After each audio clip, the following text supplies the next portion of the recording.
இங்க வந்து ஒவ்வொரு திருநர்களுடைய உணர்வுகளும் வந்து இங்க வியாபாரமாக்கப்படுதுன்னு நான் எதை வச்சு சொல்றேன் அப்படின்னா, இந்த சிஸ்டத்துல உள்ள பல கேவலமான ரூல்ஸ் அண்ட் ரெகுலேஷன்ஸ் தான். இன்னைக்கு நான் ஒரு வீட்டுல இருக்கேன் அப்படின்னா, இந்த வீட்டுல இருந்து இன்னொரு வீட்டுக்கு போனேன் அப்படின்னா எனக்கு அந்த வீட்டுல பணம் தரணும், அங்க இருந்து இங்க வந்தா பணம் தரணும். இதுல மிகப்பெரிய போர்ஜரி என்ன தெரியுமா? பண விஷயத்துல ஒரு சர்ஜரி பண்ணி தன்னை வந்து மார்பக அறுவை சிகிச்சையோ இல்லைன்னா வந்து பாட்டம் சர்ஜரி பண்ணி தன்னை ஒரு பெண்ணா வாழணும்னு நினைக்கிற ஒரு இளம் திருநங்கைய நான் இப்படி பண்ணி விடுறேன் அப்படி பண்ணி விடுறேன்னு சொல்லிட்டு ஒரு ரொம்ப சீப்பான சர்ஜரி பண்ணி விட்டு இவங்க வந்து வியாபாரமாக்குவாங்க.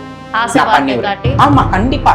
ஏன் அந்த ஆசை வார்த்தை காட்டி வந்து இவங்களை வந்து வியாபாரமாக்குறாங்க அப்படின்னா, ஏன்னா வீட்டுல இருந்து அக்செப்ட் பண்ணல. இவங்க அங்க ஃபுல் ஃப்ரீடம் கொடுக்குறது. நீ ஆடலாம், பாடலாம், நீ எங்க வேணாலும் போய் சுத்தலாம், எங்க வந்து வேணாலும் பாலியல் தொழில் பண்ண, என்ன வேணாலும் பண்ணலாம் அப்படின்னு ஒரு ஃபுல் ஃப்ரீடம் கொடுக்குறாங்க.